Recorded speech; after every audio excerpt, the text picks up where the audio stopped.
you want to just wait for a few more people? What were you thinking?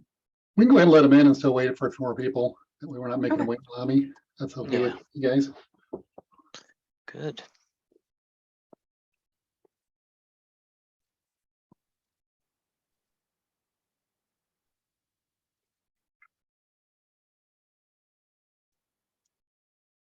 Hi, everyone. I think everyone is connecting or connected. It's so good to see you all again.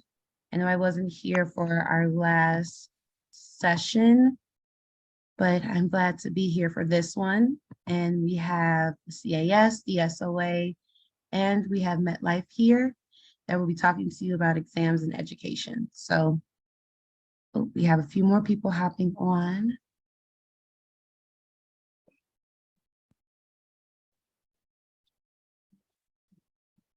Okay. So as you all know, my name is Morgan Colvin. I am the Student Programs Coordinator. And, I'll be jumping back and forth, letting people in, and also running today's slide deck. But I did have a few housekeeping rules. Just make sure that you all are engaging and that you have your cameras on, mics off. If you have a question, please raise your hand or you can drop it in the chat. I think all of the speakers will be able to see the chat as well. So if you have a question, definitely drop it there.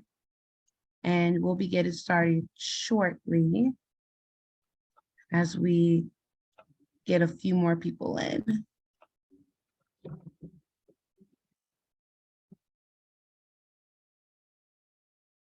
Okay. Yep, we'll give it a couple more minutes. I appreciate everybody that has their camera on for today. As well. Okay.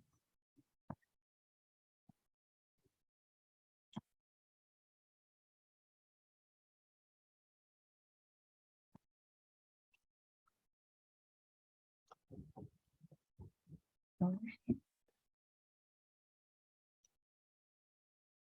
I don't think I can see the chat, but if you could let our speakers know where you are tuning in from today, what state, what city are you viewing this video from, or viewing the session from?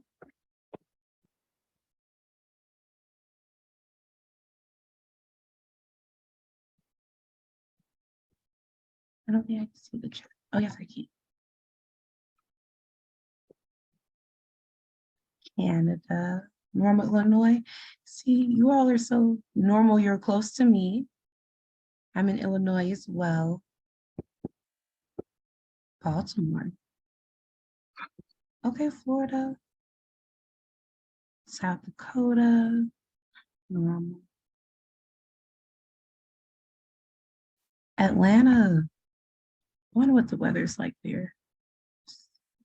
I hope it's nice. Okay. It's so good to see you all. I hope you all are doing well tonight. Tuning in from a lot of different places. Wow, what time is it in Ghana right now? Is it like after midnight? I was wondering, can you tell us what time it is right now in Ghana? Midnight. Midnight. Oh, Midnight 12. Wow. Wow. well, we appreciate you for tuning in. It's so late. All right, yeah, another person. The person in Lakeland, Florida, if you look outside, my son's a flight student in Florida and is actually flying right now. So he may be buzzing over your house as we speak. Oh, really? That's neat. All right, it is 6:05 now. I'll continue to let people in, but if we want to go ahead and get started, and I believe we'll be starting with Ken, and will be talking about the CAS. Is that my cue? That's your cue. That was my introduction to you, Ken. Excellent. Thank you so much, Morgan. Okay, my name is Ken Williams. Really excited to be invited to the IABA Bootcamp series, and excited to be along with the two other speakers today to talk about the exam process. Specifically, I'm going to talk about the CAS exams. Most college students get a lot of exposure to the SOA exams because those are the ones you take first. So maybe this will be a little bit new information for you. And then we're going to hear from the SOA. They're going to talk about their exam pathways. And then we've got Peter to talk about just some tips on studying and what may lead to more success with studying. So that's our kind of agenda for today. So I'm going to start off just a few slides about if you do find yourself, in a property casualty job that requires the CAS exams, what's it going to look like for you, and how's that going to look? So for CAS, to get an associate or ACAS as an associate of the Casualty Actuarial Society starting this year, there's essentially kind of 4 steps. There's the VEEs, which I'm guessing Scott may talk about VEEs later, but those are the same VEEs that the SOA has. SOA has 3 of them. The CS only requires 2. We don't require the statistics one. And then we've got 3 what we call data insurance series courses, or DISC courses. These are online modules. You do them completely online. They're completely self-paced. The final assessment is on your computer at your in your dorm or at your office. So the 3 courses, they used to be called online course 1 and 2. We have 3 of them now. Known as DISC DA, which is data analytics. I'll talk more about that in a minute. DISC RM is risk management, insurance operations, and DISC IA is insurance accounting, kind of coverage law, those kind of things, and regulations. So one thing we're encouraging students who maybe are looking at the property casualty path, or maybe they're looking at both the SOA and CAS pathway and they're not real sure which one they want to take. Like I said, these courses are 100% self-paced. You can do them at your own pace. They've got fairly high pass ratios. So if you're not real sure, maybe you've got your first 2 exams, maybe take the SOA exams, but then take these DISC courses in addition. The stuff you'll learn here applies to both. So beyond the DISC courses, we do a course on professionalism. You do this just before you become an associate. And then we have our exams, so which is probably what you're most interested in. Flip to the next slide, Morgan. The DISC DA course is one we just introduced this year. For those of you familiar with the recent changes to the SOA, exam IFM went away. That was exam 3F for the CAS. And I think the CAS was finding things similar to what the SOA was seeing, in that there's more demand for data analytic skills. There's a little bit less demand for financial mathematics skills. So we've introduced a new data analytics course. When we talk to employers about what skills they want employees to have kind of day one, they tell us that a lot of brand new employees are going to be doing data queries, analyzing data, building models, that kind of thing. So they really want us to be really basic data tools. So that's what this course is designed to do. Is it talks about kind of how to get data, when you're first starting a project, how to get data. Introduces just a little bit of the modeling and application part, but just introduction there.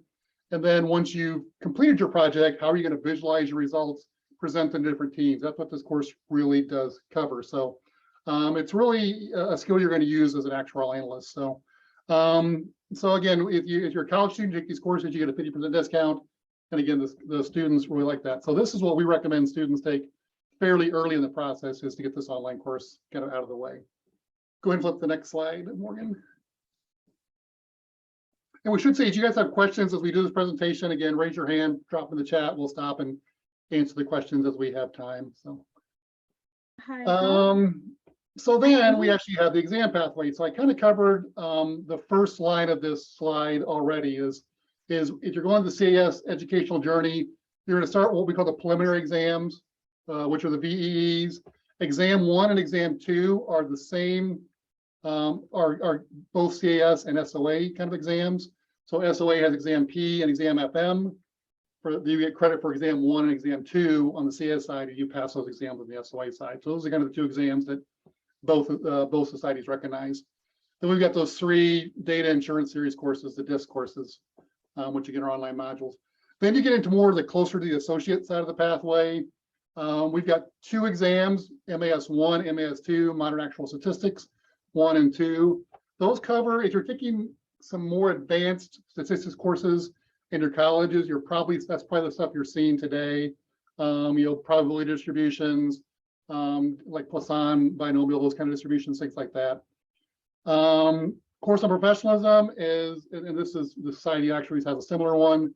As you get closer to having a designation and being an actual actuary, we want to make sure that you're aware of the professional requirements as actuaries. As actuaries, we have quite a bit of responsibility with our companies. We're handling large amounts of dollars, big numbers on the annual statement, those kind of things. So we've got a lot of responsibility, not only to our employers, but to the public. Course on professionalism really talks about that responsibility. Then our last 2 exams are really what most property casualty actuaries are working on. Exam 5 is rate making and reserving or claims liabilities, and exam 6 is regulation of financial reporting. MAS 1 and MAS 2 are both 4-hour multiple choice exams. Exam 5 and exam 6 are both 4-hour fill in the blank exams. All those exams are given on computer-based testing centers. We use Pearson VUE centers, and you're answering either a multiple choice format or you're answering in a spreadsheet or Word type document. So those are how those exams are given. Once you get associate, congratulations, you got a nice designation. We do want you to go into fellowship. For fellowship, we really just have 3 advanced level exams, which are advanced reserving, which is exam 7, advanced rate making, which is exam 8, and then exam 9 is financial risk and rate of return. So this is our current syllabus in 2023. So we're going to go ahead and pop to the next slide. So that said, our exams are changing a little bit going forward, starting in November 2023. So some of you may be taking MAS 1 and 2 here in the spring. In November, we're just changing a little bit of MAS 1 and 2. We are, today MAS 1 has time series analysis. We're moving that to MAS 2. The other 3 things on MAS 1, probability models, statistics, extended linear models, which a lot of you may call generalized linear models, that stays the same, and it gets a little more weight on those topics. And then the big change with MAS 2 is MAS 2 used to be very heavy on Bayesian analysis and MCMC. We're finding that actuaries tend to use that at a little more advanced stage, so we're moving that to some of our later exams. We're taking that off MAS 2, and since we're taking off a fairly large chunk of MAS 2, we're bringing time series over from MAS 1. The rest of MAS 2 kind of stays the same. So those are the 2 big changes coming in November. The other thing coming in November for MAS 1 and 2 is right now they're all multiple choice. Starting in November, we're going to use some different kind of what we call item types, which is ways we kind of test the material. So instead of you asking you maybe how many of something there is and give you an option of 1, 2, 3, or 4, we may just give you a blank and you have to type in number 4. So you can go to the next slide, Morgan. You're getting ready to go there anyway. So go ahead. Other way. There we go. You guys are probably a long way from exam 7, 8, and 9, which are the associateship exams, but we do have some changes coming there. I'll go through these really briefly, but we're finding that most actuaries, there's not as many mergers and acquisitions as there were 20 years ago. So insurance company valuation has to get into valuing how much the insurance company's worth. We're finding that's not all that applicable anymore. So that's going to go away from exam 7. And then enterprise risk management and catastrophe and reinsurance pricing will go away from exam 8. And the reason both of those are going away is exam 7 is advanced reserving. Exam 8 is advanced rate making. We really want to build more, again, those analytics and data skills into those exams. So even though the content isn't changing much, we're going to build more of those statistical data analytics tools into those exams. So we're leaving room to kind of look at that a little more. And then flip the next slide, which is exam 9. Exam 9, which is currently a financial risk and rate of return exam. We're going to take off some of the financial mathematics part, and we're going to bring over that enterprise risk management and catastrophe reinsurance pricing over to exam 9. So that's the big changes for our 7, 8, and 9. So again, all of our exams are given in computer-based testing centers. I mean, Peter's going to talk later about how to practice for exams, but we have places on our website where you can practice in the Pearson VUE Center, and you can kind of get used to the environment and those kind of things. So I'll pause real quick, and we're going to have time at the end, but any questions right now about the CS exams that I can answer? see any. So go ahead and flip this to the last two slides real quick. And just one more thing I want to talk about just real briefly with us is, again, a lot of your exposure is probably to the Society of Actuaries. So flip one more slide, Morgan. As a CS, if you are interested in the property casualty world and what we do on the CS side, we have a free program called CS Student Central. That's the website there. You flip that website. It's free. You go to the website. They just ask you to fill in a little bit of information. We mostly want your name, your college, and an email address so we can contact you. And then flip to the very last slide that I have, Morgan. And then what you, I do the same thing all the time. What you get with this free membership is you get access to some predictive modeling software. Both the Society of Actuaries and CS and their employers really want more and more data analytics, predictive modeling skills, so you can practice with that. We give a couple free webinars a year, actually kind of similar to what we're talking about here. We give tips on how to study, tips on writing a resume and studying for exams, or writing a resume and interviewing, that kind of thing. We give you invitations to networking events. So if the CS has an event near your town, we'll invite you to come to that event. We have free practice exams. People tend to like those. We have a summer internship program, which we call CS Student Central. We also give out some scholarships.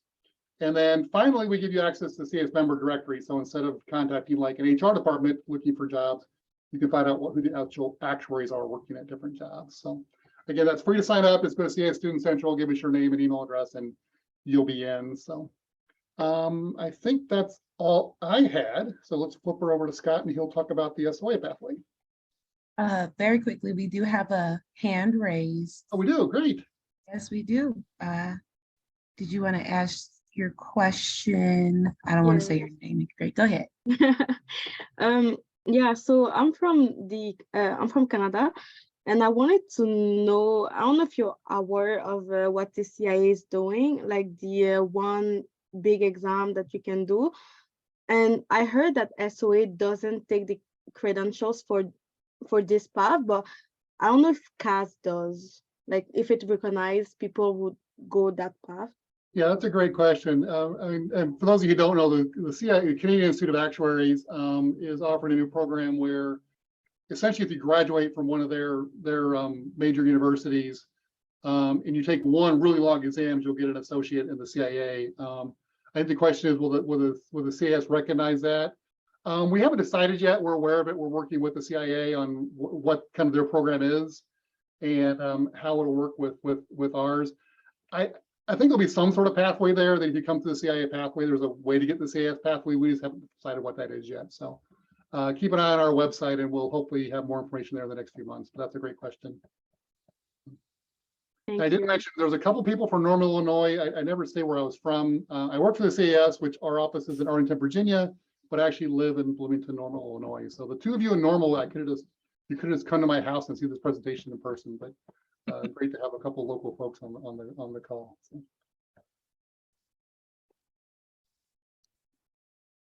Thank you. Are there any other questions? You can drop it in the chat or you can raise your hand. Thank you for your question. No. Okay, I'll take over from here. Whereabouts in Canada are you from? That last question. From Montreal. Oh, Montreal. Excellent. Yeah, at Quebec. Well, hello to my fellow Canadians, I guess. You're in Montreal. There was someone else there that said they were in PEI. So hello to my fellow Canadians. I'm coming to you from Waterloo, Ontario. Usually, quite often, people don't necessarily know where Waterloo is, but in the actuarial world, a lot of people know where Waterloo is because it's a large actuarial center of schools and employers here in Waterloo. Well, employers, that's dwindling a bit, with mergers over the years. So anyways, I'm a staff fellow at the Society of Actuaries, and I'm in Waterloo. As I mentioned, most of my career has been in property casualty. That's where I got my first fellowship there, was my FCAS. Spent most of my career in property casualty, but I have worked in life insurance and pension consulting, employee benefits, actuarial evidence, which is kind of an interesting career. And now I'm in education, and in two ways. I work at the Society of Actuaries by day, and by night I teach part-time at the University of Waterloo, a fourth-year course on P&C reserving, actually. So I can't get away from education, all these crazy exams that we have over the years, and now I'm in education and I teach. So it's a lot of fun. But thanks for having me today, and to talk to you about the various aspects of the SOA pathway. So just if we go to the next slide, just a little bit about the SOA. We're in most countries around the world that have or need actuaries. Obviously, predominantly North America. That's where we have a more developed insurance world, I guess. And we are seeing a lot of growth in Asia, though, and in particular China. So you can see where the candidate distribution is somewhat different than the current member distribution, but we have over 30,000. I always think that's a typo, 32,000 and some odd members, 32,000 some odd candidates, but it's not a typo. So we definitely have a lot of people at some part in the process toward qualifying. So let's go to the next, let's flip maybe 2 slides from there. Let's go, yeah, go right there. So this is a map of our current pathway. The different colors represent how each component of the pathway is slightly different. So the blue colors, the blue boxes, are exams. I never quite know what color that is. Is that kind of a lime green color? I guess those are VEEs. And Ken did mention the VEEs. So these are validation of educational experience, and typically you get credit for this by taking a course at a university that's approved for credit for the VEE. You get the certain mark, and you get credit for that VEE. There are other ways of getting that, but that's the most common way of getting the VEEs. The yellow are e-learning modules, and I'll talk a little bit more about that in a minute. And the red is the professionalism course that you would take at the end of after you have all of the other components. Then you take the professionalism course, and then that would allow you to get that your associateship. The way you would read this is from left to right. So typically you go through the different components of the pathway from the left to the right. Most people start with either taking the financial mathematics exam FM, or the exam P, the probability. A question we get asked quite often is, which is better to take, FM first or P first? The answer generally is it depends on what's best for you, and it might depend on what courses that you've already taken at university. So a lot of people might have the course for all the courses that they need for the probability exam, and so they would write exam P first. So usually that's what I would recommend to people. There's no recommended order in terms of which one is better or worse. You need both of them. So feel free to take the one that makes more sense for you. The second column, we've got a new component that started last year, the fundamentals of actuarial mathematics. So we took the concepts of what used to be the short-term actuarial mathematics exam and the long-term actuarial mathematics exams. We pulled out the fundamental components of both of those and put that into one exam, and said these are the skill set that all actuaries need to know, regardless of their area of practice. And then we took the more advanced concepts from short-term and long-term. And when I say short-term and long-term, I'm talking about the kinds of coverages that there are. Long-term coverages are something like life insurance or pensions. Short-term coverages are group benefits or P&C coverages. So that's the split between those two. So the advanced exam is designed for you to match with your career path. So if you're going to be in a career path that's more catered toward long-term coverages, then you'll want to be taking the advanced long-term exam and not the advanced short-term exam. You just need one of those to qualify for your associateship. The SRM exam, Statistics for Risk Modeling, and the Predictive Analytics exams, they're both in that predictive analytics space. And then we've added another component for predictive analytics in that e-learning module. So with all of our components, except the professionalism course, you go to a Prometric Center to write the exam, and other than the e-learning, of course, that's done strictly through virtual. So I'm sorry, did you have a question? Yes, I do. Okay. I had two questions actually. My first one, that table, is it for like, is it the fundamentals that everyone in the SOA path has to go through before like going into investment, or like, you know, the other, like they have like things to choose at the end if they want That's to right. go in? Yeah. So this is like the basic for everyone in SOA? That's right. That's right. So this is the ASA curriculum. So to get your first qualification, your associateship, you need I would say all of these components except for, as I mentioned, the advanced course. You need either the advanced long-term or the advanced short-term, but all the other components are mandatory. Okay, perfect. And my second question, the e-learning things, like, are they things that we will see in the website of SOA? Because I know that the VEs, we can do them at school, like Right. when we can do them and be credited, but the e-learning, like, can we do them at school as well, or we have to do them in the SOA website? Because I never heard of them. It's the first time I see e-learning. So yeah. That's good that you brought that up. The e-learning, so the first component there, the bottom of the first column there, the pre-actuarial foundations, it's meant to kind of tie together with the rest of that column. And so you might take them while you're at school. You certainly can take them while you're at school. What we do find though is that a lot of you don't need to take them. They're not a prerequisite to get to any of the later exams. But what we do find is that a lot of people might wait until they get their job and then take those components, and they might get some help paying for those modules. So you certainly can take them, or you can wait. It's your choice. Okay, excellent.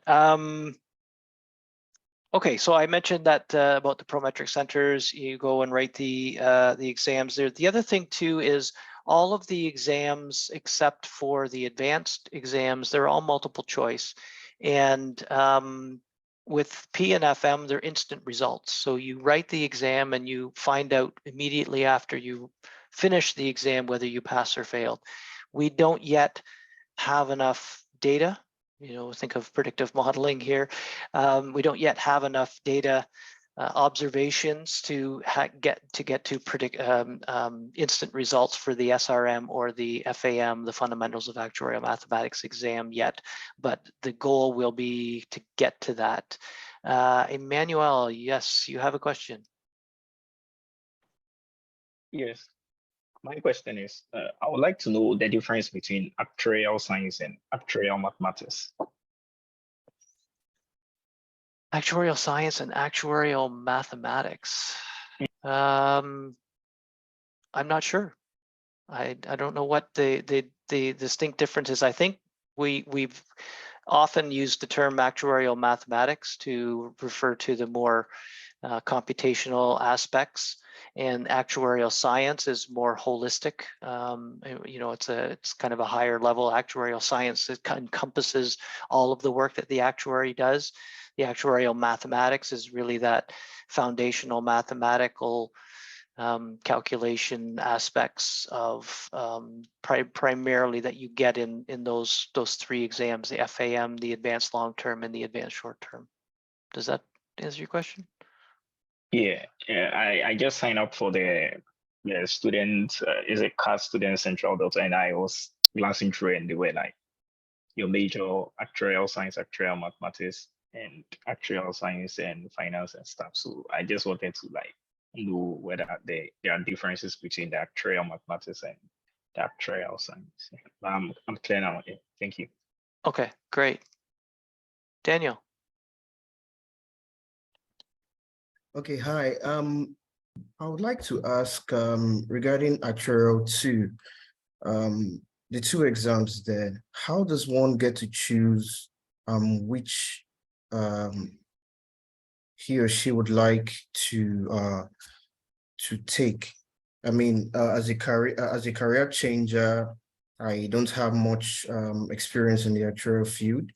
Are you saying it is until I begin until I gain sufficient experience of the actuarial field before I can know what exam to take? I know there are different roles that one can work in. So how exactly does one get to choose if it's the long-term actuarial mathematics path or short-term? Yeah, and this, it'll be all individual circumstances. There's a few things here that you'll find in as you're studying and as you're writing the FAM, the fundamentals exam. There likely will be one of those 2 that makes more sense to you.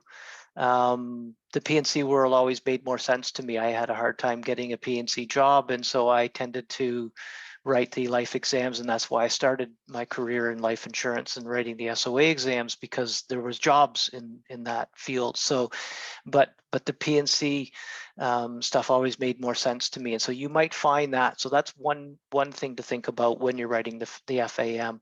The other thing to remember is, you don't necessarily have to worry about, oh, did I choose the right one or the wrong one?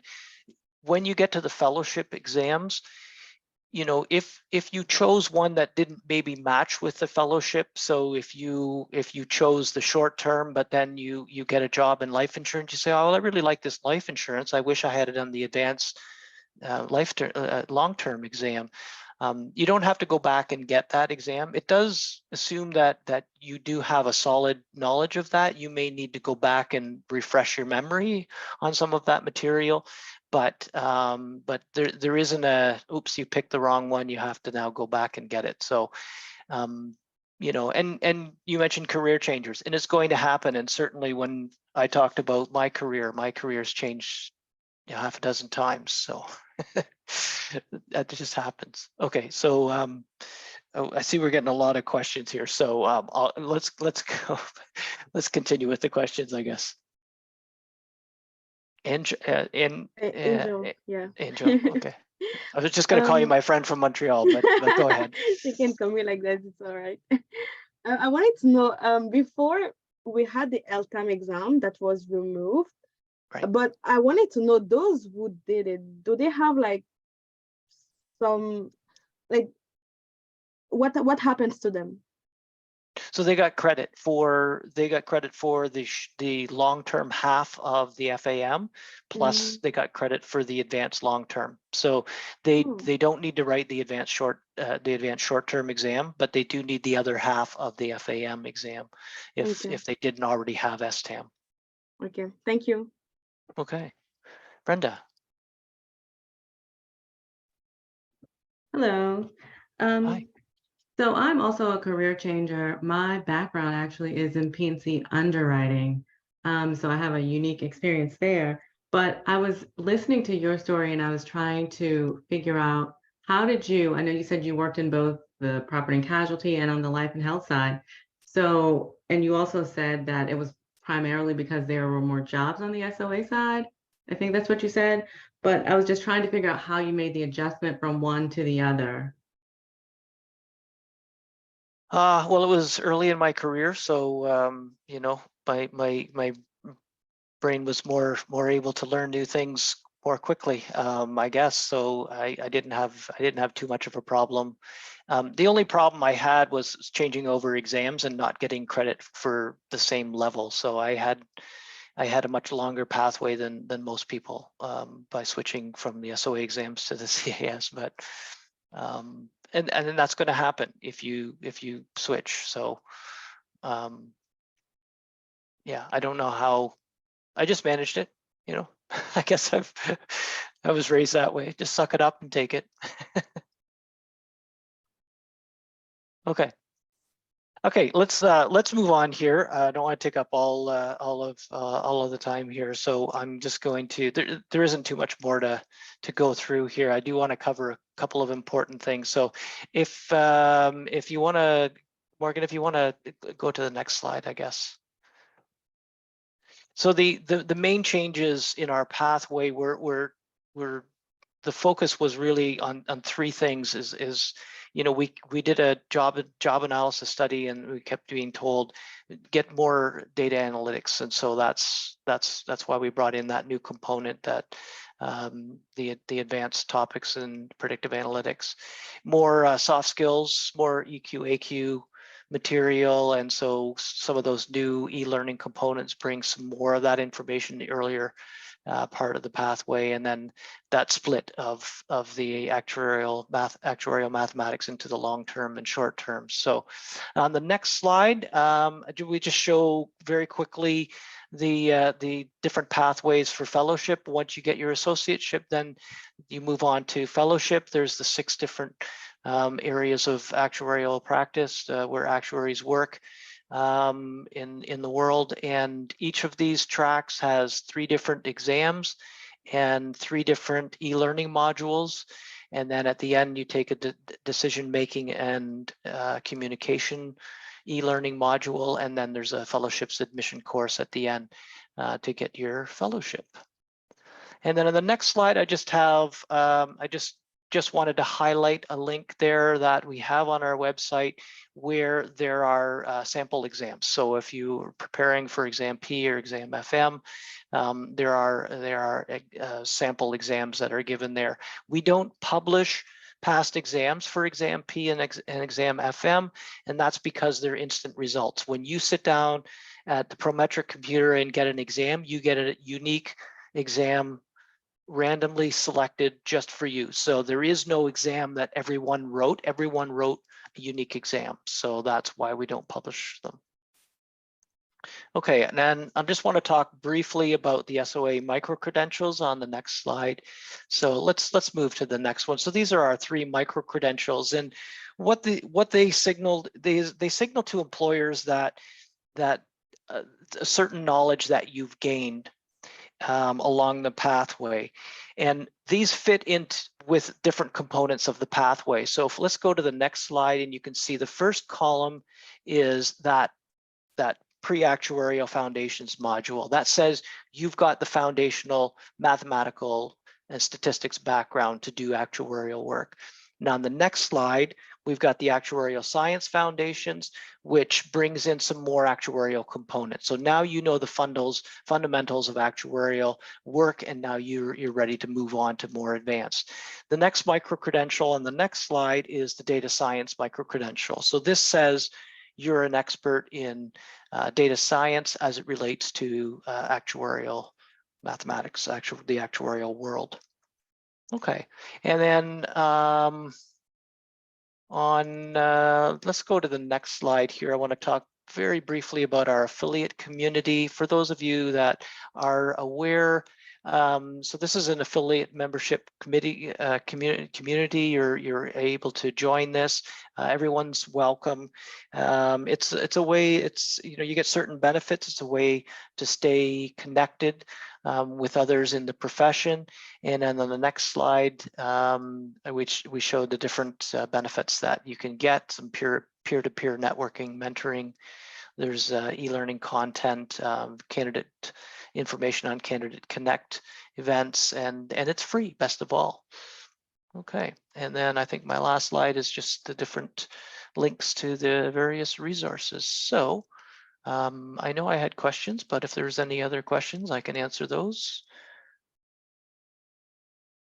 Yes. Montreal again. I wanted to ask because when I was starting my career but I am a student in actual science, and like when I was in LinkedIn, I was seeing a lot of people like you have the FCIA, FCAS, FDIS, like you have so many titles. How do you get them? Like, why do you have so many? Why you don't have like just one title? I don't get it. Well, in Canada, it's a little bit different. So in Canada, before obviously the Canadian Institute of Actuaries, as Ken mentioned before, they started to get into the education space, whereas previously they didn't. So when I was writing exams, you either wrote the CAS exams if you were doing P&C, or you wrote the SOA exams if you were doing one of the other tracks. And so you would qualify as a fellow in the CAS or a fellow in the SOA, as fellow as a Society of Actuaries. But to practice in Canada, to be able to sign statements, to do certified work in Canada, you have to have your fellowship in the Canadian Institute of Actuaries. And so that's why most Canadians have at least 2 certificates.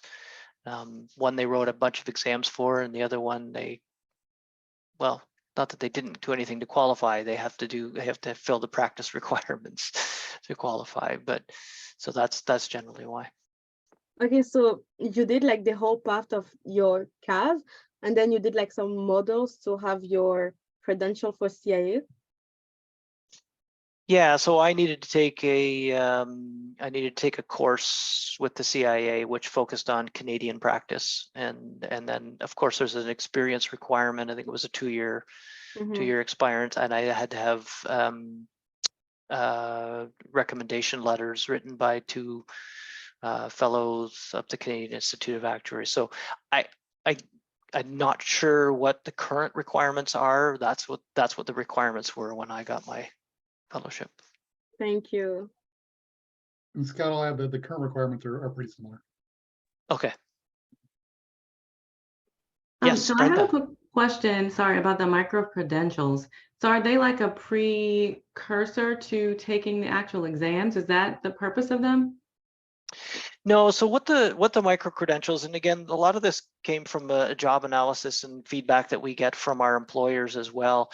And one of the things that one of the feedback that we got is, a lot of people start in the career path, they write a few exams, and at some point maybe they change career or they change a job within the insurance company, and they decide to stop writing actuarial exams, but they're left with nothing. If they didn't get to their associateship, they're left with nothing, and they've got nothing to show for it. And so the micro credentials are a way to kind of recognize that you have a set of skills, and here's a micro credential that says here's the skill set that you have, and so it's something for you to be able to display. It's a digital badge that you can display, and it's something that can be that you can talk to employers about, and the employers can recognize that, okay, you have this fundamental skill set.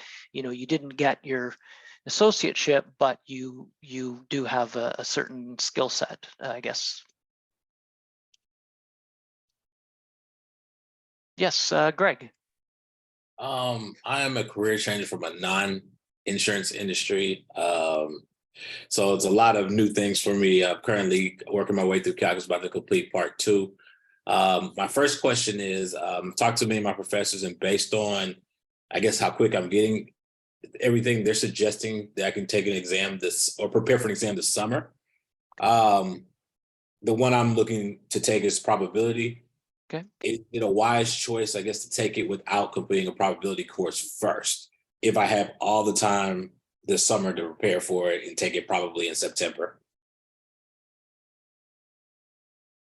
Yeah, taking an exam without taking a course first is you can do it. You do have to learn the material yourself and make sure you get to a solid enough level to be able to do well on the exam. So I make sure you take a look at the sample exams, get a sense as to what the questions are like, and time yourself as well. Time is always.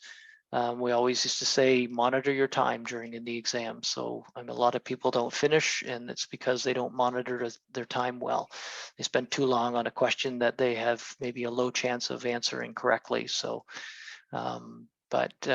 it's easier to study for these actuarial exams if you've had a course, but not impossible. Got it.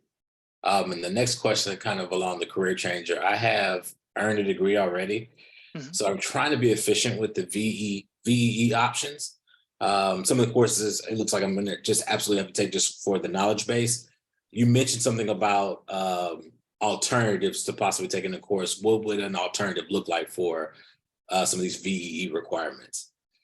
So if you go on our website, you'll see in the education section there will be a link to the VEEs, and from there there'll be a list of different providers that offer the various alternatives. And so I can honestly say I haven't gone through one of them to see exactly what it looks like, but you'd have to take a course or write an exam, or I'm not sure exactly how they have it set up, but all that information is right there.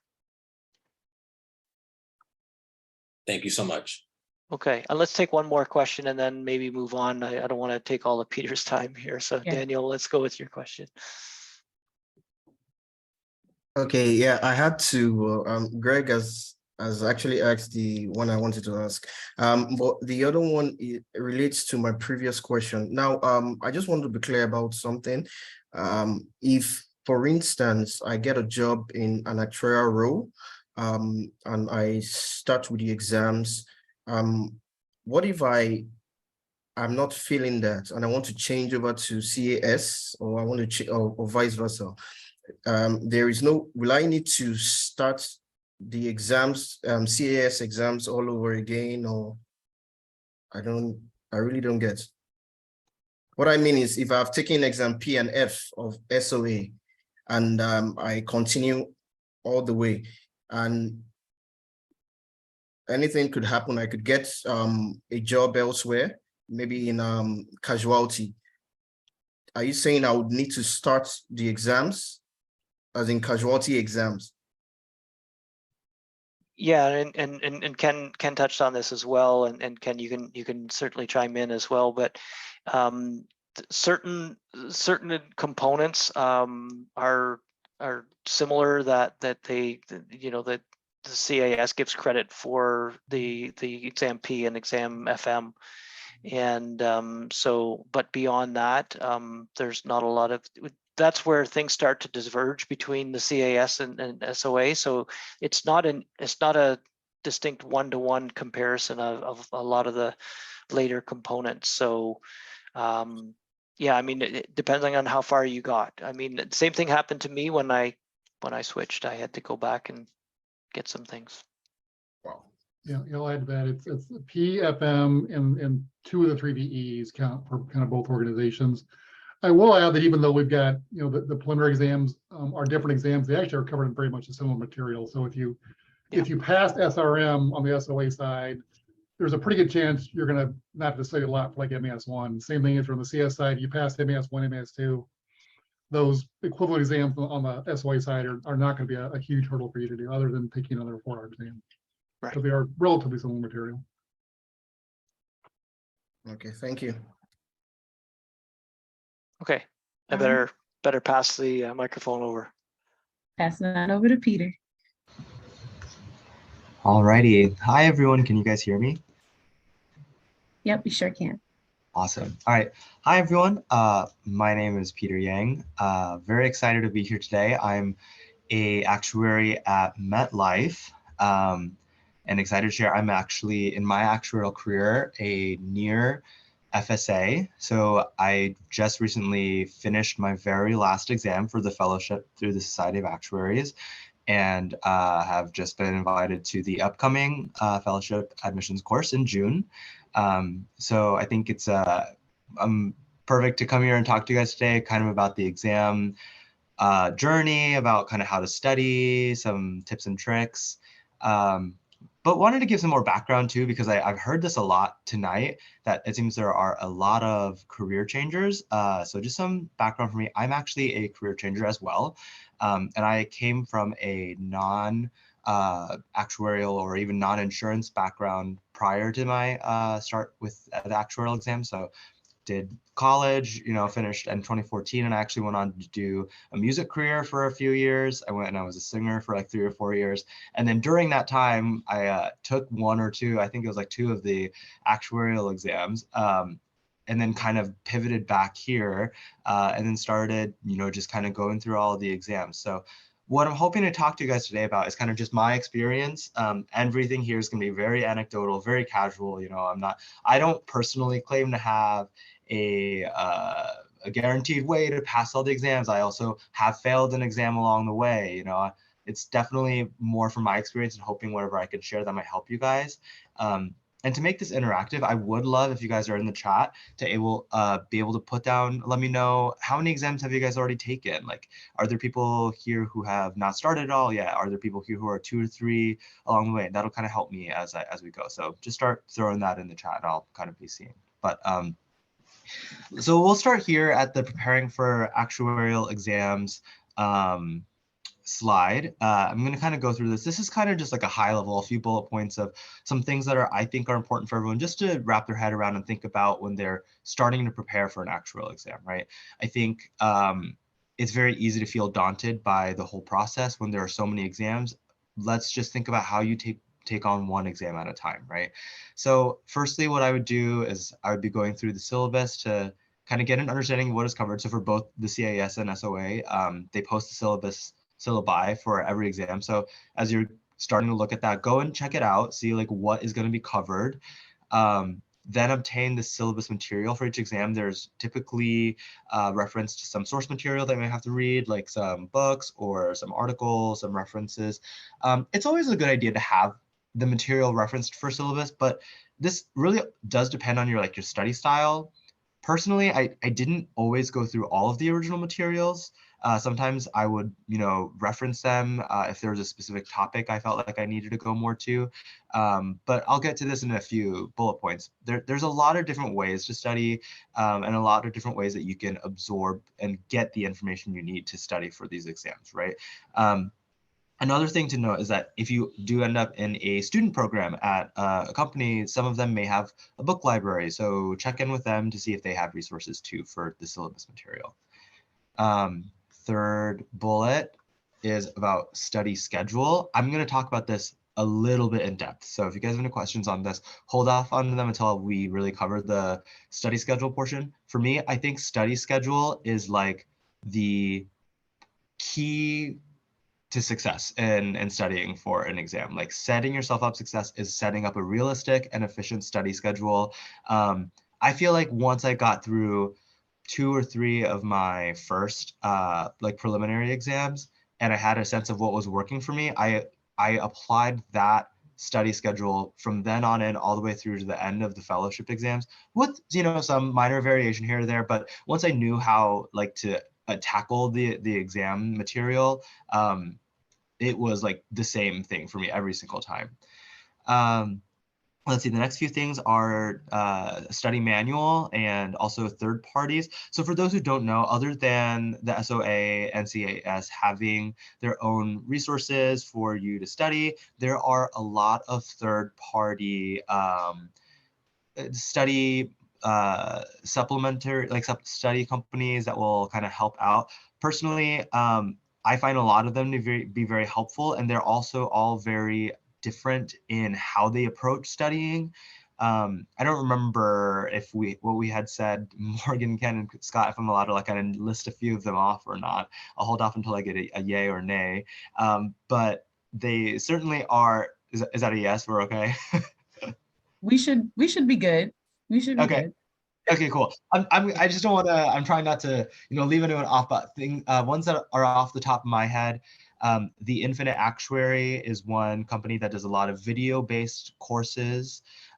There's things like Actex or ASM study manuals. There are quite a few others out there. I think if you just look up like study materials for a specific exam, they'll all just kind of start popping up like on Google, like what you might see. Not an endorsement. And Coaching Actuaries, thank you, Emmanuel. Yes, Coaching Actuaries is a big one too. This is not a paid promotion or endorsement, but personally, I use the Infinite Actuary for all of my exams. That's I guess a pretty big endorsement for them, but you know, it's not a paid promotion here. But I personally use the Infinite Actuary. All of them are really great.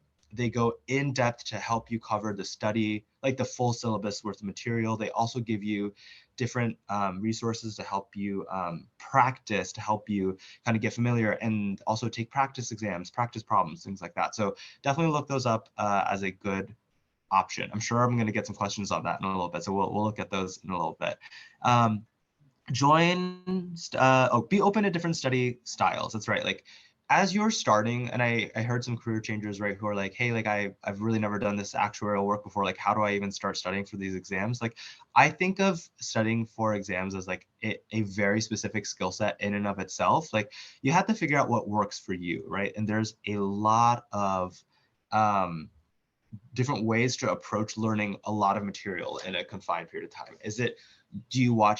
Are you more of a visual learner? Are you more of just an auditory learner? Are you more just a kind of a reading and highlighting for yourself? You know, those are all different things that you're going to have to figure out for yourself as you go through the studying. I think joining study groups it can be helpful for some things I've used. Like I've gone on like Discord to find some others who, you know, like-minded actuarial candidates who are studying for exams, Reddit, Google groups, you know, just like looking up different things. And there's a lot of people taking these exams all at the same time. And so there's definitely this like solidarity of like, you know, this like journey that people are going through. And I think people are happy to, well, first of all, a lot of people you'll find online just kind of complain about the exams because it is obviously a lot to take on, but you'll also get a chance to talk with people and, you know, kind of ask questions. So look up study groups as you can. And then a couple of the last things, like for actually preparing for a sitting of an exam, get to know your calculator, I think is like a tip that I've always kind of lived by. Like become fluent in it, like just like how you would operate your phone or your computer and kind of be able to quickly toggle through apps or toggle through like what's on your email or whatever. Like know your calculator like the back of your hand. Like that is going to save you a lot of time. And then get to know the exam environment too. I think both Ken and Scott showed some sample exams from the CAS and the SOA, and that can kind of show you like what the exam is going to look like on the day of the exam. I think those are going to be very helpful. So Morgan, I think we can go to the next slide. Thank you everyone for putting all your thoughts in the chat. I see we have quite a variety here, but we do have a lot of people preparing for their first exam. So I think that's really cool. And I'm gonna happy to, you know, walk you guys through like what that's going to be like as you guys have questions. But let's talk about making a study schedule. I think there's a few general rule of thumbs that are not official, but I've personally heard that a lot of people like to study about 100 hours per exam study hour.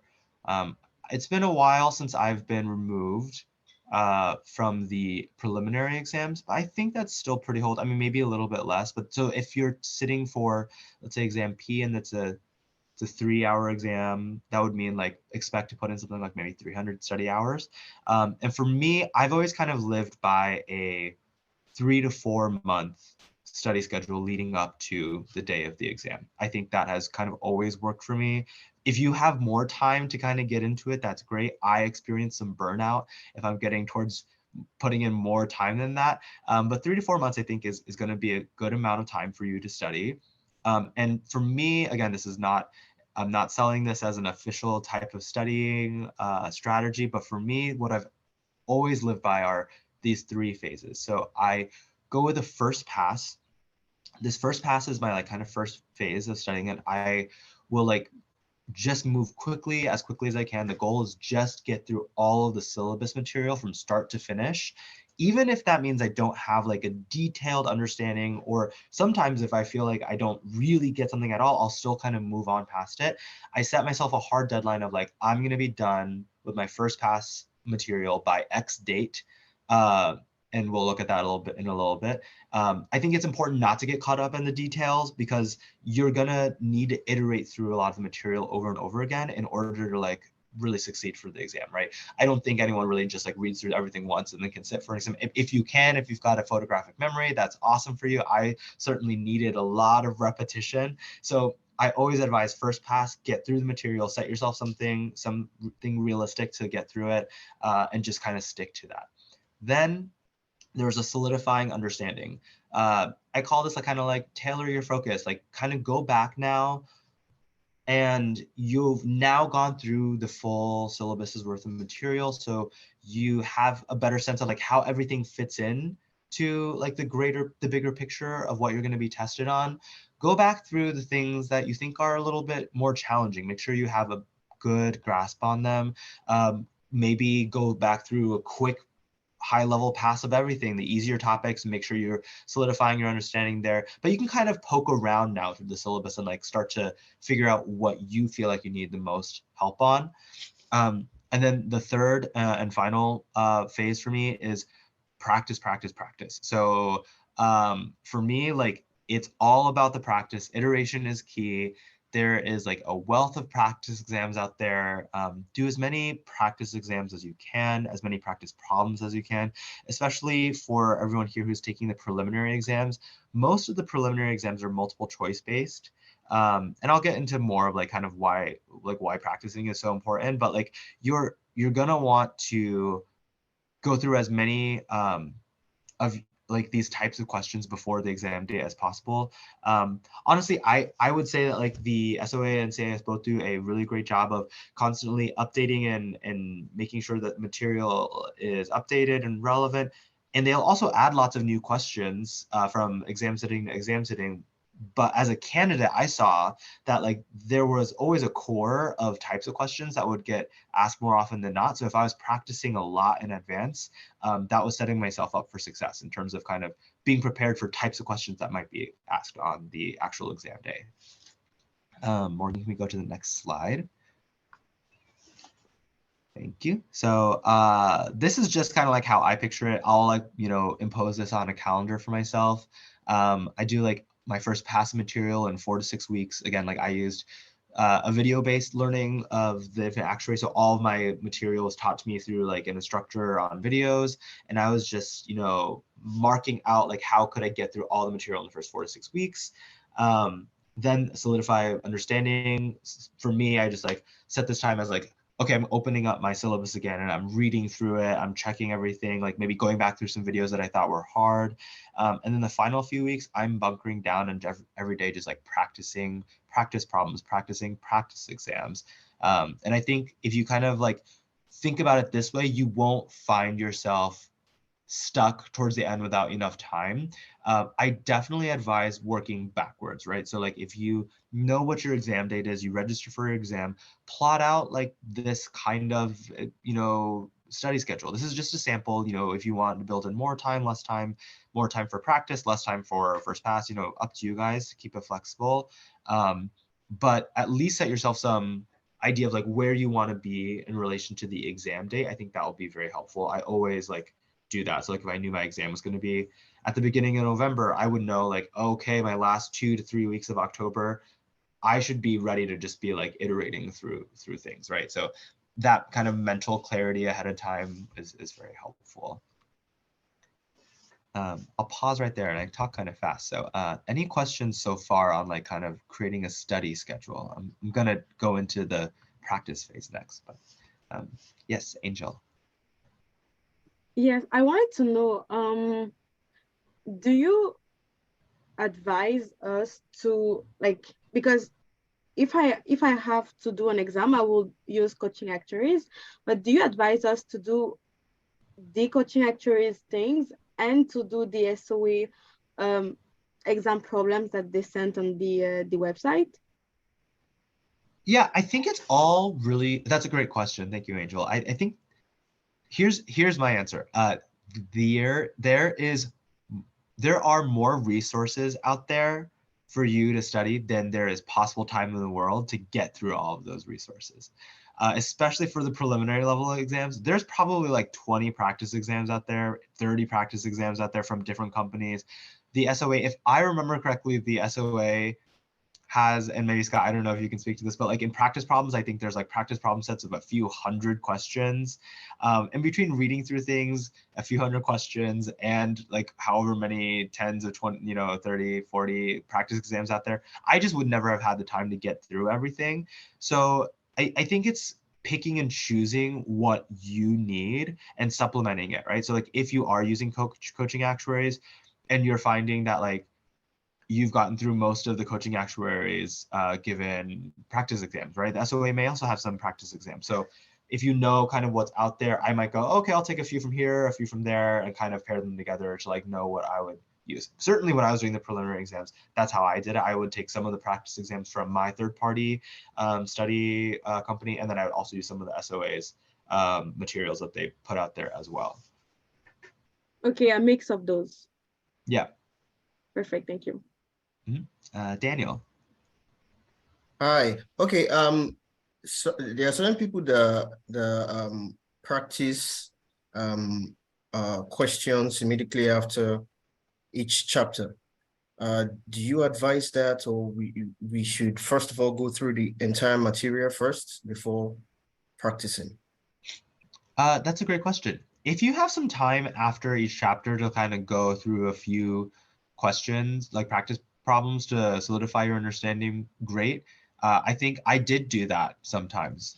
But what I would advise is don't let that hold you up from whatever study schedule that you set out, right? Like don't let yourself fall behind because you're just trying to get through a lot of practice problems, especially in that first phase of like reading through things. Like I would say like keep it moving, like do a little bit as you can, but I focus more on like getting through the material first, maybe some practice problems along the way, but you'll have plenty of time to really sit down and bunker down with the practice problems. Hope that's helpful. Okay. Thank you. All righty. Okay. So, oh, sure. Emmanuel. Yeah, hello. I want to know, can I use this calculator for any of the exam, TI-84? So there is a list of calculators that you can use per exam. You may want to check that on the SOA and CAS websites. They'll actually have a list of published acceptable calculators. I don't want to speak, but I don't think the TI-84 was a calculator that I used on any of the exams. I know that's a common one that a lot of college courses would prescribe, but I think that I can't even remember the names of them, but there's like more of a financial calculator and also a simple calculator that are more commonly used on the exams. But more than anything, I would definitely check to see what's on the web, on the SOA and CAS allowable exams for sure. Okay, thank you. Any other questions here? Yes, Daniel. Sorry to bother you once again. Going by the schedule you outlined here, at what point in time can we practice under exam conditions? I don't know if you understand me. Within these last 3 weeks, or I don't get. At what point in time can one practice under exam conditions? Yeah, I would in that green phase, the 2 to 3 weeks, I would be practicing any exams that you do under exam conditions as best as you can. I think the more that you practice under exam conditions, the better for you. Like if you like, the amount of time that you have set out for yourself without referencing notes, sure, it may feel painful at times, maybe, and I'll say this, like I passed like all the exams right already, so like, but like in the actual practicing phase, I always felt like it was so, like at the beginning, like it was just such a hurdle to overcome. Like it was really challenging, right? So like, don't expect yourself to like when you're starting the practicing phase, like starting to go through exams, that you'll naturally know everything. That's why you're practicing. That's why you're going through them. So like be forgiving and loving to yourself, you know, as you're going through it, because it is a challenge. As early as you can, start practicing. As early as you can, start putting them under exam conditions. I think that's really helpful for me. Okay. Yeah, thank you. And Emmanuel, did you have another question? Oh, no. No worries. Okay. Let's see. I see some comments in the chat. People are just talking about the calculators that are allowed. Thank you so much, Scott and Ken and Theodore, for everyone who added that. All right, Morgan, let's move to the next slide if we can. Thank you. All right. So this is kind of what I would do in the practice phase, right? And this is also, I'm going to talk to this next, but this is going to change depending on the type of exam I'm taking, whether that's the pre-ASA exams or the fellowship exams, right? But you're going to want to do a lot of practice problems. You're going to want to look through your syllabus, see the types of topics that you have, and then make sure you're able to tackle practice problems for all the different topics, maybe mixing it up some days where you're focused on a specific topic and doing that, only those practice problems to really solidify that. Some days, maybe you want to create some randomizer for yourself, right? Of being like, okay, like I'm going to try to just do 20 to 25 practice problems in this set amount of time. And I'm going to like randomize which topics I go through, kind of hop around. Some of it is about, like, for me, when I think about studying, it's like, memorizing and remembering things, understanding things. And then other times it's also just about making little neural and mental connections, allowing your brain to like start to become familiar with all of this material. And so hopping around can be helpful, working in depth can be helpful, tackle both of those strategies to kind of do practice problems, right? You're going to need some formulas when you're doing practice stuff. Maybe spend some time memorizing formulas, spend some time similar to exam conditions, you know, like doing things without formulas, like on hand, you know, just like kind of writing them out from memory and then kind of coming back and remembering them. I think that can be helpful. And then also practice reading and understanding questions. Like that's the other thing. Like I think it's heavily emphasized that like the different questions, like you can, once you see a lot of the published questions, sorry, is what I mean, you'll kind of see like what is being asked and make sure you really understand what is being asked when you're seeing those practice questions. So memorize things, practice exams. Let's see. Yeah, exam conditions, leave yourself. Oh, here's an important one for me is leave yourself time in your study schedule. Like as you're planning out how much to study, leave yourself time to review between practice exams. Sometimes early on, I kind of forgot that. I was like, oh, like I've got 12 days left and I've got 12 practice exams. I'm just going to do 12 practice exams, one every single day. And sometimes that's not realistic. Sometimes your brain needs a break because it's really exhausting to go through practice exams, right? You may want to set yourself some time so that you're doing a practice exam, taking a little bit of a beat after you finish it, go back in the afternoon to review, grade yourself, check like what you got right, what you got wrong, circle all the topics that you feel like you need more help on based off that, and then kind of go off and do a little bit more refresher on those topics. So that's what I'm saying with alternate with focus reinforcement. That's like going back through the topics that you feel like you need more time on. Then after you've spent some time like that, go into another practice exam. It's definitely not helpful if you're just forcing yourself to go through practice exams, especially with the later exams, some of them being as long as like 4 hours. I don't think we have 5-hour exams anymore. I can't speak to that on CIS, but I've sat through a few 5-hour exams on the SOA side. You want to give yourself some breathing room while you're studying to be able to kind of review between the practice exam phase as well. Let's see. Yep, moving on to the next slide if we can, Morgan. So for those who are, I mean, it sounds like everyone is pretty much in the preliminary stages of the associateship exams. So the associateship exams are very much so like quantitative multiple choice. Like you're going to want to drill a lot of practice problems and memorize formulas. They're going to test your fluency of subject knowledge and also time management. You know, one easy rule of thumb for time management in these types of exams is like, hey, how much time do you have? let's say it's like 3 hours. How many questions do you have? Let's say it's 30 questions. So how many minutes should you be spending on each question? Actually, let's do this interactive. How many minutes should you spend on each question for 3 hours with 30 questions in the chat, if you can? I think less than 3 minutes. Let's see, do we have anyone? 3 minutes? Excuse me. So how many questions was it? 30 questions and 3 hours. 6. 6. I'm seeing 6. Seeing 6. Yep, exactly. So 6 minutes. So right, I'm getting that right. So 6 minutes, 30 times 6, that's 180 minutes, 3 hours. Yep. Okay, so 6 minutes per question. So that's a good like way to like pace yourself as you're going through an exam. Like, are you spending over or under 6 minutes? You know, if like, let's say you've gotten through half the exam and you have like half the time left, you know, you're on pace, right? So like, that's a good rule of thumb for like how much time you would want to spend on a given question. And that will apply to any exam that you're taking as the kind of number of questions change, also the amount of time changes. So what I want to speak to here is for those who kind of haven't heard much yet about the fellowship level exams. The fellowship exams are a little bit different. So this is definitely something to think about as you're, you know, going through your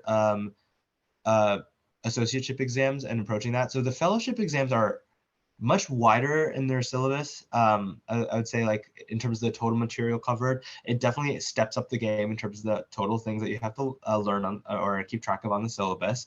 And track dependent, I mean, each of the tracks are a little bit different, but they're typically far less quantitative. There's a lot more qualitative knowledge that you kind of have to start to get into on the fellowship exams.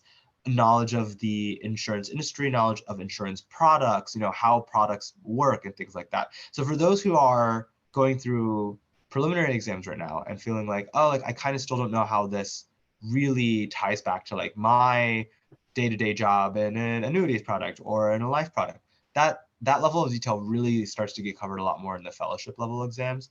And the exam format is very different as well. They're typically not multiple choice based questions anymore. They're more essay or written response questions, where questions might give you some prompts, some data, and then you're asked to critique or kind of do a calculation and then support your answer with information from knowledge. So just things to be aware of, that's a little bit different once you get past the preliminary exams.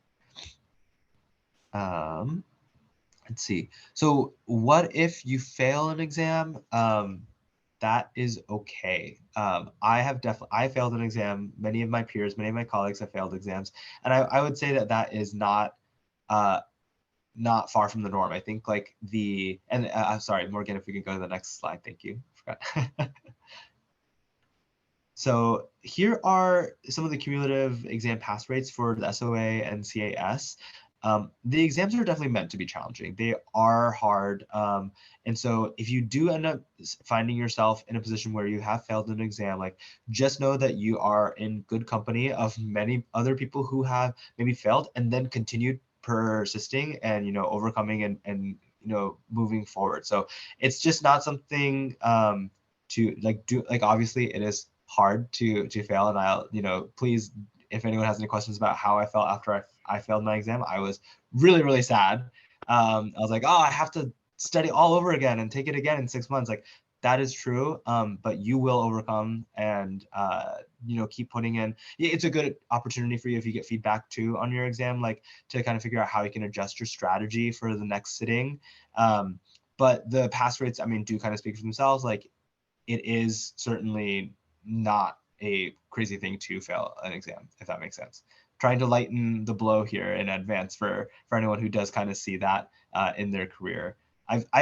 For what it's worth, of my many actual peers who have gone through exams in the recent years, like I would say on a sample of about 30 to 40 people who I've spoken to, I know maybe 1 or 2 people who have ever not failed an exam through their entire career. And if you want to challenge yourself to be 1 or 2 of those people out of a sample of 30 to 40, you absolutely can do it. I believe in you. I'm certainly not even in that population of having never failed an exam. So failing is normal and it's okay. let's see. And then finally, I did want to speak a little bit to Morgan, if we go to the next slide. I did want to speak to company exam support. So for some of you guys who are still in school right now who are taking exams, or for some of those who are maybe starting at an entry-level job somewhere, know that there are some company exam programs out there. So like in a lot of the larger insurers or reinsurers, they have student programs that support students for exams. I think the expectation is not that people or exam candidates would finish all of their exams before starting their first job, right? I think the idea is that many companies are looking for entry-level candidates with 1 to 2 to 3 exams under their belt, typically 1 to 2, I would say. And then from there, they would support you on your exam journey. Most companies are offering some study hours that are in addition to your paid time off that would, help you in your study journey, study spaces, sometimes in the offices. Exam passing is important for performance evaluation, but I just said it's okay to fail. And for for reference, I've noticed like some programs will say things that like their expectation is that you would pass an exam 1 every 3 sittings or something, so that they understand that like it is common to fail as well. So they are definitely lenient with like your attempts there. A big benefit to these programs as well, they reimburse you for exam registration fees, and they'll also reimburse you for seminars and study materials. And then they may also give you things like the day off before and after the day of the exam. And then much of your compensation in these companies when you're in student programs like is also linked to your exam performance. Like you may get raises based off of finishing an exam, and you may also get bonuses based off achieving certain designations like your ASA or your FSA or the CIS equivalent. Yes, Angel had a question. So I have like a direct question, and like, because I want to know what is the real purpose of exams, because I know that there's a lot of more that non-traditional actual like roles that are existing, are creating, and like I know that exams like they will give you like bonuses in your salary, like that's an advantage. And I know that the experience that you have, like the more you advance, the experience that you gain at your work help you to do your exams. But I don't see the other way around. Like I don't see how the exams help you in your job. So what's the purpose of exams? I think that's a great question. I think and Scott and yeah, you guys can jump in a little bit too, Ken and Scott. But for me, I mean, I think the exams are much wider in their scope of the type of work, right? Because their actuaries do so much different work in so many different industries, have so many different functions. And so the exams really try to cover it all to give you background and preparation for any type of work that you would want to do in actuarial work.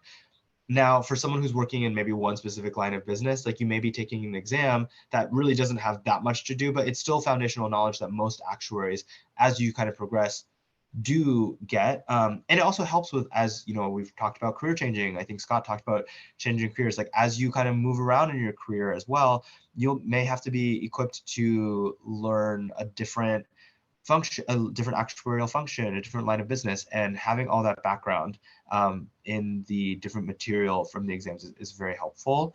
I'll say that the fellowship exam material for me was definitely much more directly pertinent to my exam. I mean, I am currently working in annuities lines of businesses, pensions, and I took the individual life and annuities track. And there was just a lot of stuff there that was not related to my day-to-day job, but I'm now feeling like, hey, I was really interested in learning it, and like now feel better about if I ever wanted to change roles to a different line of business or a different, thing, like let's say I wanted to move into individual life, like I would feel more equipped because I've learned all of that through the exams, at least have some foundational knowledge there. But there was also a lot that really did help me for the annuities line of business that I'm working on. I don't know, Ken and Scott, if you guys had more to add there. I'll just add a little bit. You had a great answer, Peter. Scott mentioned, we do job task analysis. So we literally ask actuaries and employers, what skills do actuaries need to have? And that's what's on the exam. So we really are testing things you need to have, the skills you need, the knowledge you need to have on your exams. The other thing I'll add is in this, I still struggle with it sometimes. Actuaries are really seen as experts in the insurance and whatever field they're in, annuities. You know, you go to a doctor, you expect them to be an expert in medical doctors. You go to a lawyer, you expect them to be an expert in law. People expect actuaries to be experts in insurance and, you know, the statistics behind modeling that insurance. So we have a very high bar of what is expected of actuaries, which is why the exams are what they are. Yeah, just one extra thing to add, and then there's a good question in the chat there for you, Peter. You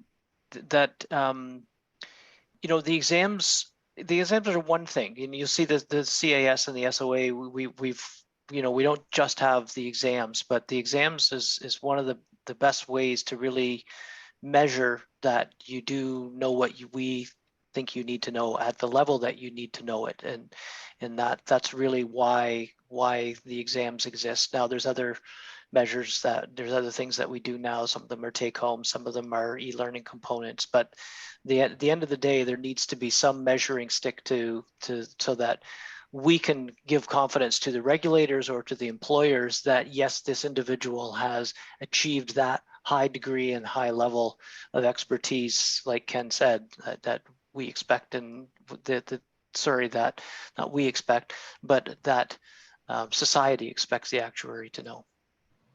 Thank you so much for your answers. Awesome. And I see a question in the chat from Emmanuel. For those of us career changers, it's sometimes difficult to get study partners. Like in my actual case, as I'm preparing for Exam FM, what will you advise us to do in that case? Great question.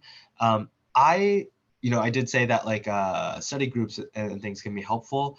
I personally found my exam studying to be a very personal journey, and I think a lot of people do. And I think study groups and finding study partners is a good way to supplement that. But I wouldn't say that your whole exam journey needs to necessarily be tied to having another partner who's kind of moving in lockstep with you. If you are looking for a study partner or a study group to kind of supplement your personal journey through learning the material, practicing your knowledge, practice tests and things like that, I've used things like there's like a Discord actuarial group out there. If you use Discord, you can look that up and find. I don't have the link on hand, but I think if you look up like the Discord actuarial group, I think it's out there.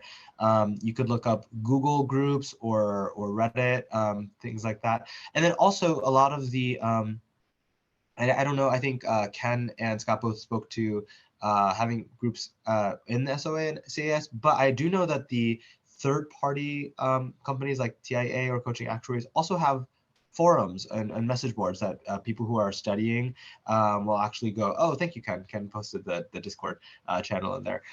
So if that's a place where like a lot of actuaries or actuarial students or candidates will kind of gather.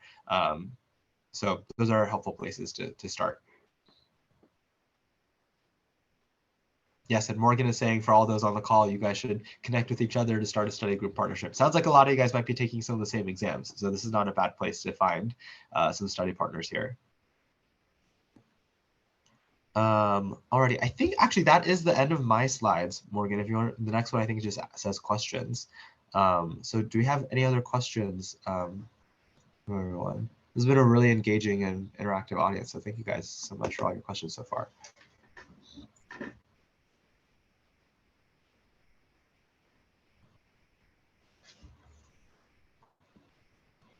Are there any more quick? Can you talk about UEC credit? I think that might fall more under Scott's. Yes.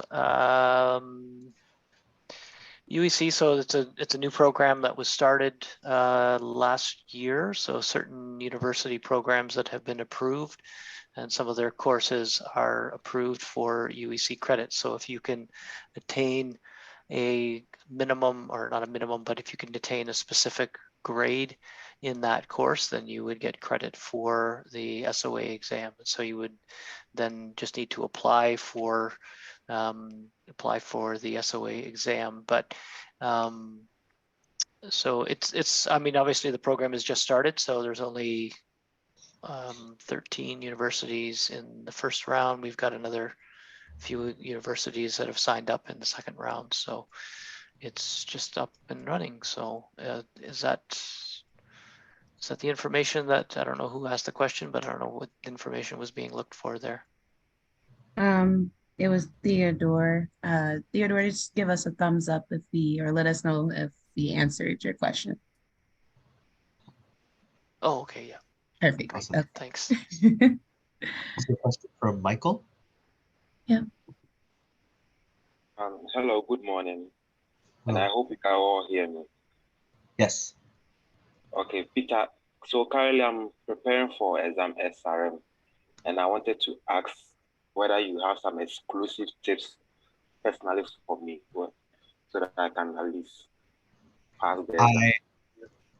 I have some tips, but my main response to your question about SRM is I am unfortunately one of those actuaries who placed out of SRM before the syllabus change. So my main tip is just be on the lookout for both the CAS and SOA. Like they're constantly tailoring their programs to make sure that the exams are as up to date. For example, the introduction of SRM and PA are, in line with the evolving world of data analytics and data science. But for me, I actually didn't take SRM. I kind of got my ASA before then. So I'm sorry, I don't have any specific tips for that exam for you. Oh, okay, don't mention, don't worry. Thank you for your question. Yeah. I see a question from Angel. Yeah. Yeah, it's a question for Scott for the micro credentials. Yep. I wanted to know because you said that for someone who doesn't have his ESA, think like associate credit, he can apply for like the micro credentials. But when he does have like the ESA thing, like does he still need the micro credentials, or like they disappear, or they stick in his like dossier? Okay, so yeah, so the micro credentials are earned automatically as you earn those components. So if you recall the chart that I showed, that first micro credential is all of the 5 components in that first column. So once you have all of those components, you get a notification that you've earned that micro credential, and so you have that, and it stays with you. So it's not like the ASA FSA. So when you get your FSA, your ASA kind of disappears, right? So Peter right now is an ASA, and after he takes his fellowship admission course, he will be an FSA, but he'll no longer say he's an ASA because he turned that into, we like to say in the actuarial word, you turn your associateship into a fellowship. But the micro credentials are something that stay with you, and you earn them all automatically. You don't have to apply for them. As soon as you meet all of the components of that micro credential, you get it. Perfect, thank you. Great. And I see we have a question in the chat from Theodore. Can you speak on SOA modules, how they work, and when to start taking them? Is it also an exam?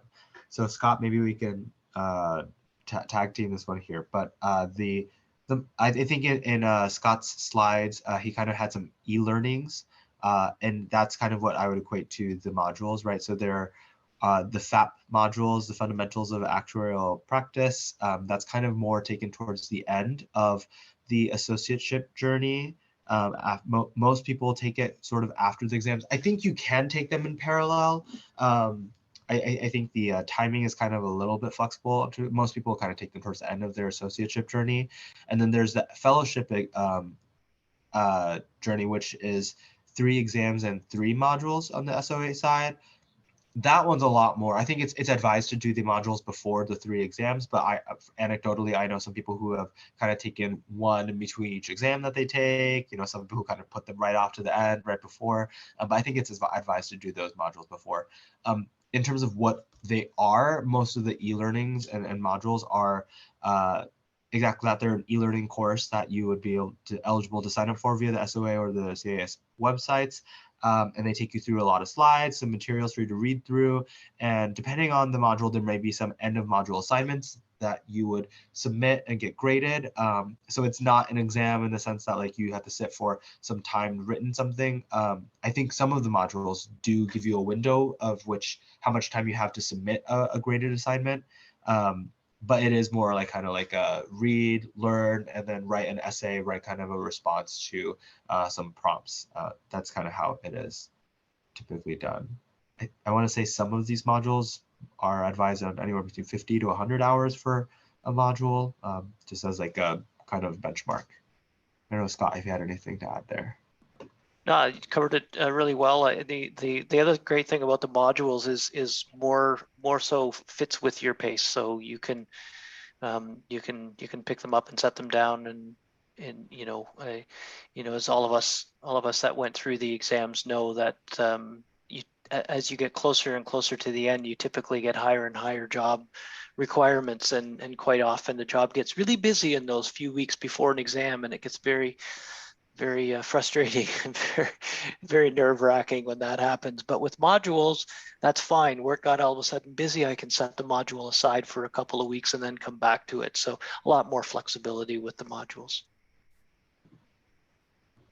Great. Yep. Perfect. Angel.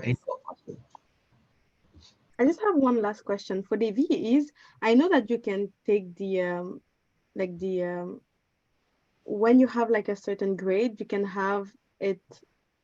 I forgot the the word, but you can have it credited. Yeah, you can have it credited. But do we need to do PNFM first before having the accreditation, or we can just take all the accreditation that we want and then do the PNFM exams?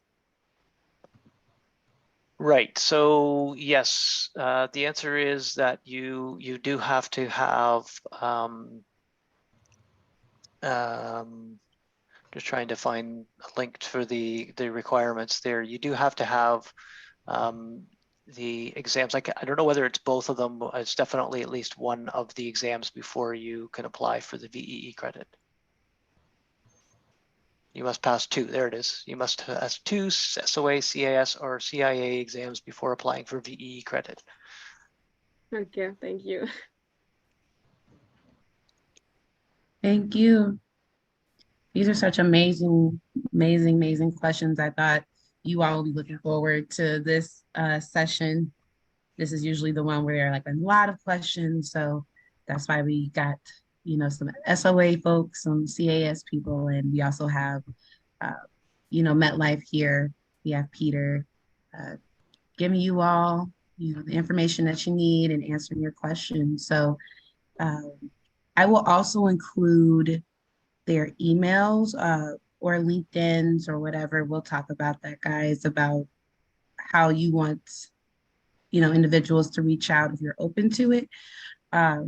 But I'll be sending out that information tomorrow, so I'll reach out to get that clarification. But if you all have any more questions, I'm pretty sure they'll be more than happy to connect and answer your questions. Okay. Absolutely. All right. Absolutely. Perfect. Well, if there are no more questions, I did let you all know that we were probably going to go over today, over time. So it was how much over were we going to go? Yep, this was a great session. I did want to share the necessary information that you all need to, submit your session attendance forms and all of that. So, at the end, I like to show this. This is some ways that you can stay connected with IABA. And like I said, the information that you all need for the session attendance form, the animal of the day is dog, D-O-G. And a session attendance form for module 5. The last one we did is due tonight at midnight. And the module 6 will be due May 3rd, the same day as our next session.